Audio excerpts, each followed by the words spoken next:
le troisième objectif et à la troisième réalisation d'un doctorat, c'est qu'il est maintenant il est responsable de vulgariser les informations qu'il a pu collecter pendant ce parcours.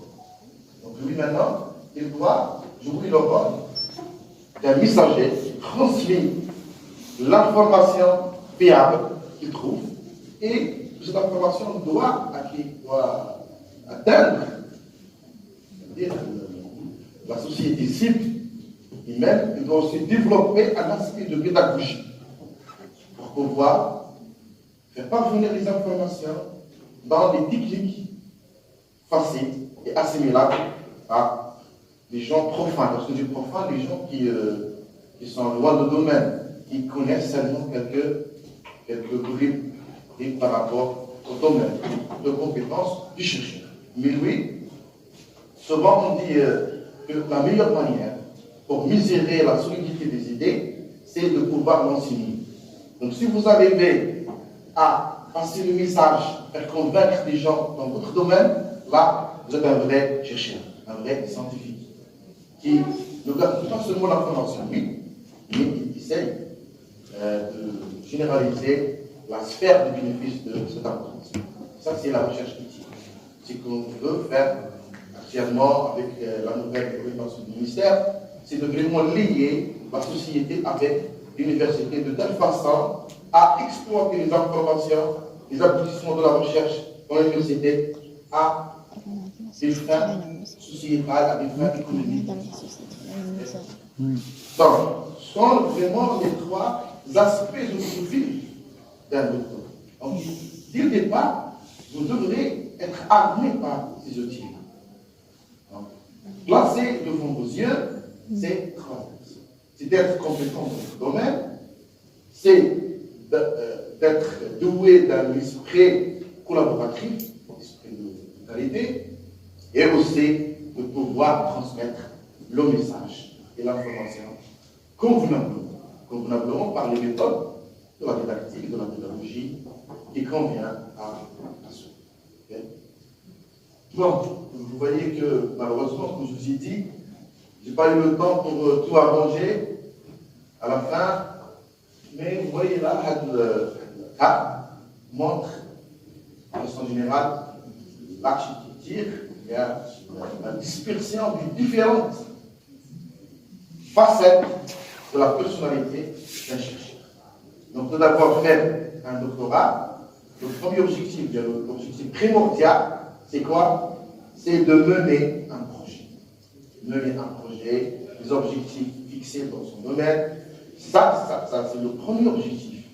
Okay? Mais en faisant cela, vous allez bénéficier d'une expérience d'une façon indirecte et vous allez, en quelque sorte, alimenter votre aspect de personnalité scientifique d'une manière automatique. Vous allez acquérir ça sans faire un effort. Parce que la nature de la recherche et la nature du contact avec les chercheurs donne naissance à ce genre de facultés qui sont acquises d'une manière incontrôlable. C'est une division. C'est une division simple et facile. Ok? Donc, malheureusement, on vit le problème que j'ai eu. Si vous voyez utile de vous lire tout cela, on vient pour ceci. Si on passe à autre chose, on va. Alors, je vais faire une petite récapitulation, comme ça vous saisissez le sens sur le bas de cette idée-là. Tout d'abord, le chercheur, ou bien le doctorant, son premier souci, c'est d'atteindre cette expertise de compétences. Deuxièmement, l'aspect collaboratif. Et troisièmement, c'est la division du savoir. Mais en faisant tout cela, vous allez apprendre à être autonome, parce que vous allez sentir ça. En étant chercheur, vous allez à un moment donné vous rendre compte que vous êtes le premier responsable, et vous êtes le responsable de votre discipline et de votre devenir. Parce que c'est un travail qui est écrit sous votre nom. Du nom de l'encadreur, ni l'institution de votre vie. vous devez avoir ce sentiment que le travail revient à vous, mais pas. C'est-à-dire que c'est l'échec et la réussite, vous êtes les premiers acteurs, les premiers responsables de cela. Ça, quelque chose va vous permettre, va vous animer à développer cette autonomie, cette indépendance des autres.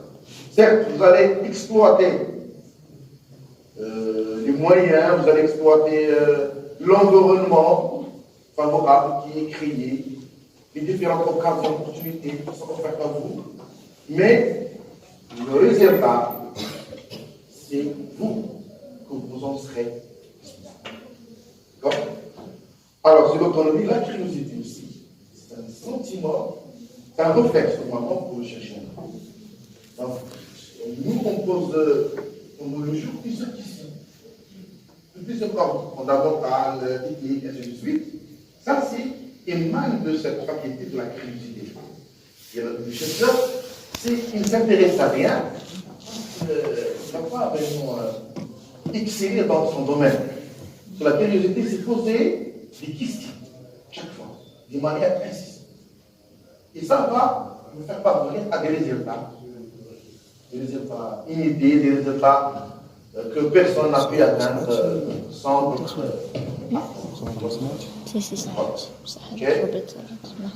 L'autre faculté que le doctorant peut développer à travers son parcours doctoral, c'est qu'il va nourrir son ego. Il va nourrir son ego. Il va avoir va vous encourager, va vous donner le mérite que vous êtes vraiment un acteur principal dans l'édifice de savoir, que ce soit dans le milieu universitaire ou dans la communauté de façon.